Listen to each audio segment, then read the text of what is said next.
नमस्कार दोस्तों, आज हम सीखेंगे ग्रेच्युटी। टैक्सेबल ग्रेच्युटी कैसे निकालते हैं।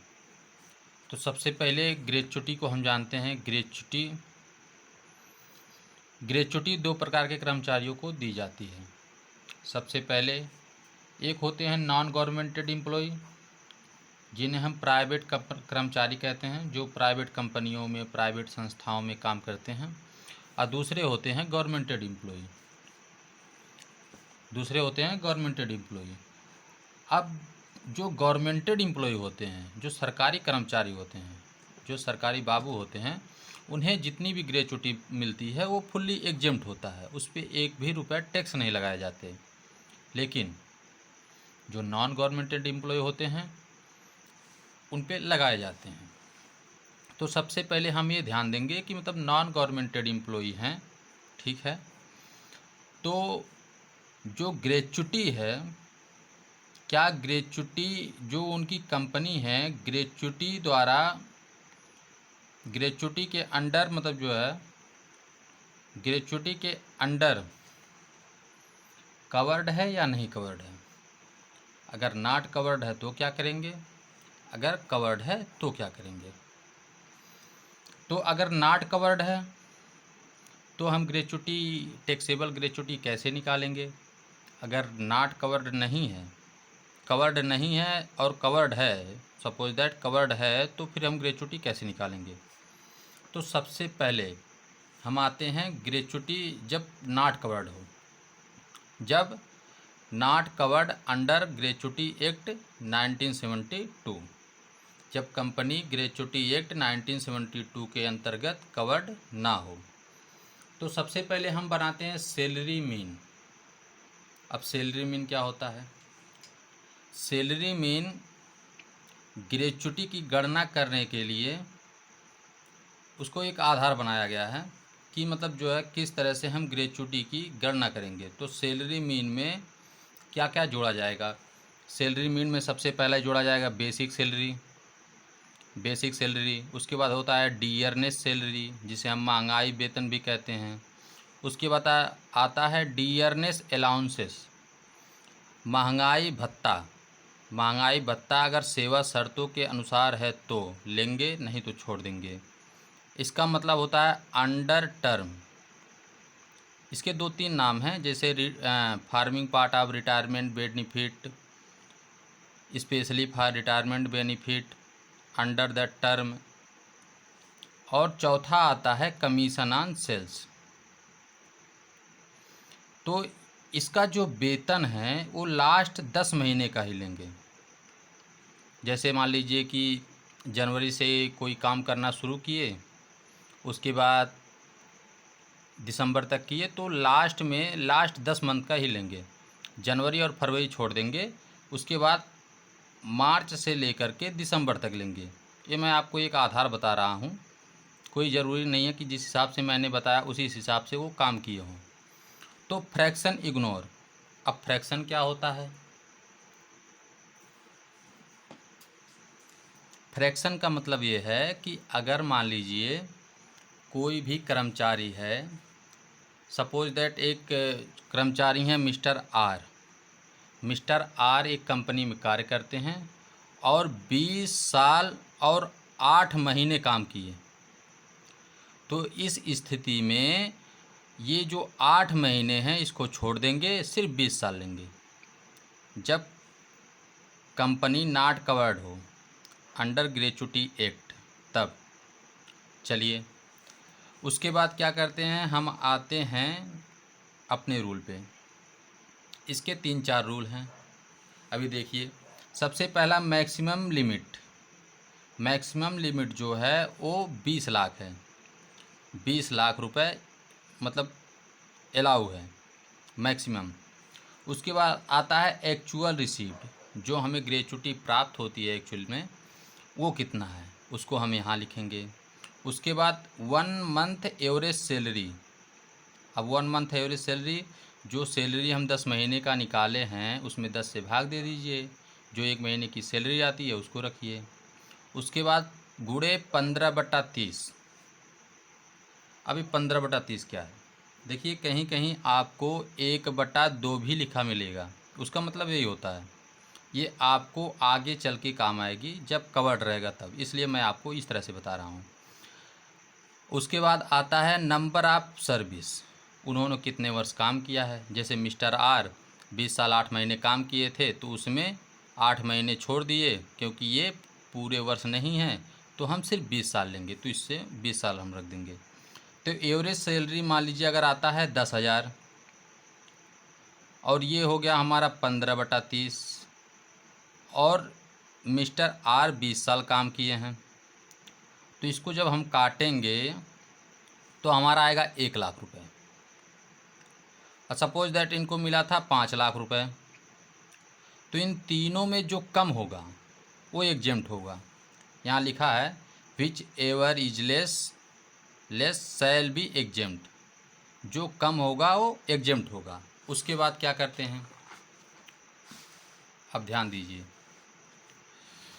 एक्चुअल अमाउंट रिसीव्ड, हमें कितना प्राप्त हुआ है उसको यहाँ लिख देंगे, जितना प्राप्त हुआ है, लेस एग्जेम्प्ट, जितना हमें वहाँ हम देखे थे जो तीनों में जो कम था वो एग्जेम्प्ट अमाउंट हो गया था, तो उसको हम इसमें से जितना मिला है उसमें से हम घटा देंगे, फिर जो आएगा वो उस पर टैक्स लगेगा, वो टैक्सेबल अमाउंट होगा। उसके बाद आता है कवर्ड अंडर ग्रेच्युटी एक्ट 1972, जब कंपनी ग्रेच्युटी एक्ट 1972 के अंतर्गत आती हो तब क्या करेंगे। अब यहाँ पर फिर हम सैलरी मीन बनाएंगे, तो यहाँ बनाएंगे सैलरी मीन। अब देखिए इसमें रहेगा बेसिक सैलरी, फिर डियरनेस सैलरी, उसके बाद आता है डीए। ध्यान दीजिए इसमें डीए जो है वो यूटी के अंतर्गत नहीं है, यानी इसमें हर प्रकार का डीए लिया जाएगा, चाहे वो अंडर द टर्म हो ना हो। इसमें हम क्या करते हैं, सिर्फ एक माह का वेतन लेंगे, अंतिम एक माह का। अब अंतिम एक माह का क्यों लेंगे, ये हमारे रूल में गिवन है, आप जब किताब पढ़ेंगे अपनी तो उसमें आपको मिलेगा। अंतिम एक माह का वेतन लेंगे। अब अंतिम एक माह का वेतन लेंगे, और ध्यान दीजिए यहाँ पे जो फ्रैक्शन होगा इग्नोर नहीं किया जाएगा, यहाँ लिख देते हैं नॉट इग्नोर्ड। यानी कि अगर मिस्टर आर हैं 20 साल और 8 महीने कार्य करते हैं तो इसको हम पूरा कर देंगे, 21 साल कर देंगे। अगर मिस्टर आर हैं 20 साल 6 महीने काम करते हैं तब 20 को हम 21 साल कर देंगे। अगर मिस्टर आर हैं 20 साल और 5 महीने काम करते हैं तो ये 5 महीने हम छोड़ देंगे, तो सिर्फ हम 20 साल लेंगे। यानी या 6 महीने से ज़्यादा हो या 6 महीना हो तो उसको हम पूरा करेंगे, अगर 6 महीने से कम है तो उसको हम छोड़ देंगे। तो यहाँ पर भी वही 3 फार्मूला रहेगा। सबसे पहले आता है मैक्सिमम लिमिट,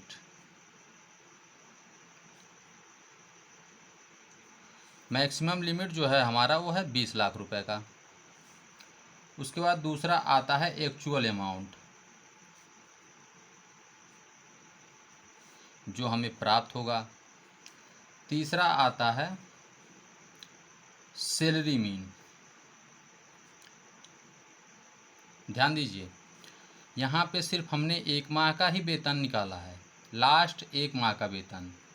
जैसे जनवरी से दिसंबर तक मान लीजिए कैलेंडर ईयर चलता है, और कोई मिस्टर आर हैं वो दिसंबर तक काम किए, तो दिसंबर में जो उनकी सैलरी होगी सिर्फ दिसंबर की सैलरी उसको लेंगे। उसका अगर डीएस भी दिया है तो डीयर ने सैलरी लेंगे, और अगर अलाउंसेंस डीयर ने अलाउंसेंस दिया है तो उसको भी लेंगे। इन तीनों को जोड़ लेंगे, वो हमारा एक महीने का सैलरी हो जाएगा। तो यहाँ पर हम लिखेंगे सैलरी मीन। उसके बाद 15/26, अब ये 15/26 क्यों है? ये 15/26 आपके बुक में गिवन है। उसके बाद फिर यहाँ आता है नंबर ऑफ सर्विस। अब जो नंबर ऑफ सर्विस है, जैसे मिस्टर राम 20 साल 8 महीने काम किए, तो जब 20 साल 8 महीने मिस्टर राम काम किए तो फिर इसको हम लेंगे 21 साल। उसके बाद इसको हम कैलकुलेट करेंगे, उसके बाद जो अमाउंट आएगा यहाँ हम रख देंगे। फिर इसको हम इन तीनों में जो कम होगा, whichever is less shall be exempt, इन तीनों में जो कम होगा। उसके बाद क्या करेंगे, एक्चुअल अमाउंट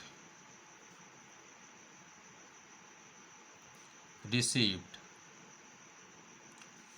जो हमें एक्चुअली में प्राप्त हुआ है उसमें से हम घटा देंगे। किसे घटा देंगे?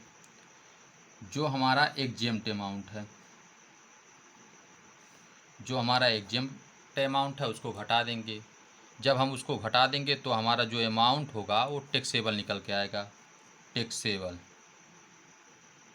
तो इस तरह से हम ग्रेच्युटी की गणना करते हैं। चलिए अब हम आपको दिखाते हैं कि ग्रेच्युटी की गणना तो करना हम आपको सिखा दिए, लेकिन अब हम आपको बताएंगे कि ग्रेच्युटी असल में कैसे कैलकुलेट करेंगे। प्रैक्टिकली हम करके दिखाते हैं आपको। तो सबसे पहले हम आ जाते हैं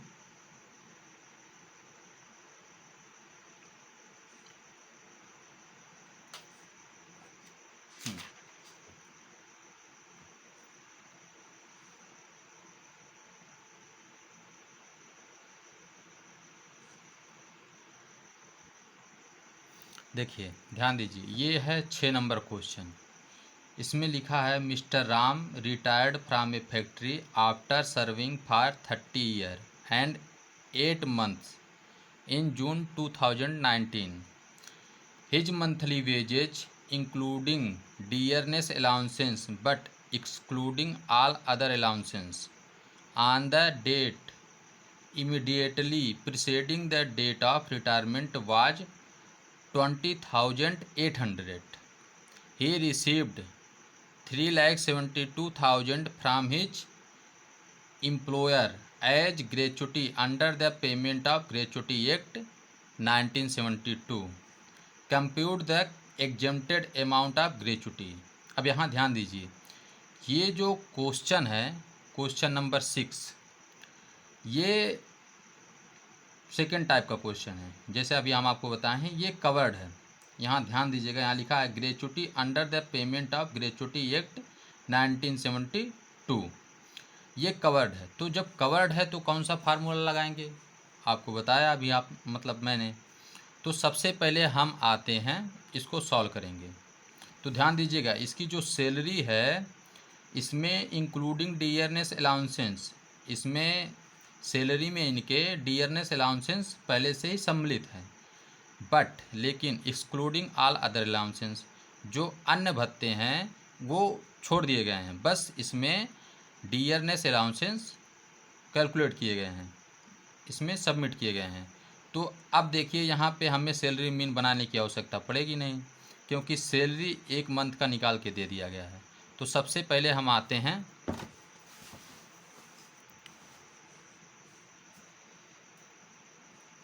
चलिए हम सैलरी मीन बना लेते हैं ताकि हमें ठीक से याद रहे। यहाँ हम सबसे पहले लिखेंगे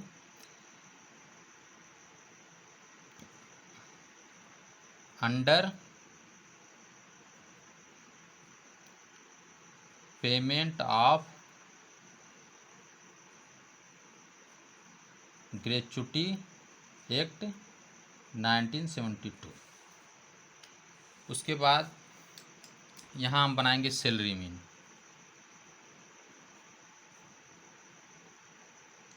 सैलरी मीन में बेसिक सैलरी, डियरनेस सैलरी, उसके बाद डीए, ओनली फॉर 1 मंथ, इस बात को ध्यान दीजिएगा आप लोग। और उसमें जो क्वेश्चन में था वो काम किए हैं 30 साल 8 महीने। अब 30 साल 8 महीने काम किए हैं तो ध्यान रखिएगा, इसमें फ्रैक्शन इग्नोर नहीं होता है। 8 महीने काम किए हैं, यानी पूरा 31 साल लिया जाएगा। तो सबसे पहला आएगा हमारा, यहाँ पे हम लिख लेते हैं 20,800। सबसे पहला आएगा हमारा मैक्सिमम लिमिट। मैक्सिमम लिमिट कितनी है हमारी? 20 लाख रुपए। सेकंड, एक्चुअल रिसीव्ड कितना? 3,72,000 रुपये। 3,72,000 रुपये हमें मिला है। उसके बाद चौथा आता है हमारा, देखिए सैलरी मीन गुड़े 15/26 गुड़े नंबर ऑफ सर्विस। अब सैलरी मीन कितना है? 20,800 गुड़े 15/26 गुड़े, ध्यान दीजिएगा 30 साल 8 महीने थे। तो जब 30 साल 8 महीने थे तो इसको हम लेंगे 31 साल, तो यहाँ आएगा 31 साल। उसके बाद जब आप इसको कैलकुलेट करेंगे तो आएगा आपका 3,72,000। ध्यान दीजिएगा 3,72,000। अब इसमें जो सबसे कम होगा, whichever is less shall be exempt. तो जो सबसे कम होगा वो हमारा कर मुक्त होगा। तो इसमें सबसे कम या तो ये है या तो ये है। अब दोनों एक बराबर हैं तो दोनों में से कोई ले लेंगे, कोई समस्या नहीं है। तो 3,72,000, इसमें एग्जेम्प्टेड अमाउंट पूछा गया था 3,72,000, तो ये 3,72,000 आ गया है आपका। आप देख भी सकते हैं, ठहरिए, ये हाँ ये देखिए 3,72,000 लिखा है, compute the exempted amount of gratuity. तो 3,72,000 रुपये आपका एग्जेम्प्टेड अमाउंट आ गया। उसके बाद अगर आप लोगों का प्यार मिला तो आगे आप लोगों की सिलेबस बढ़ाई जाएगी, बाकी नहीं तो सब ऊपर वाले की मर्ज़ी।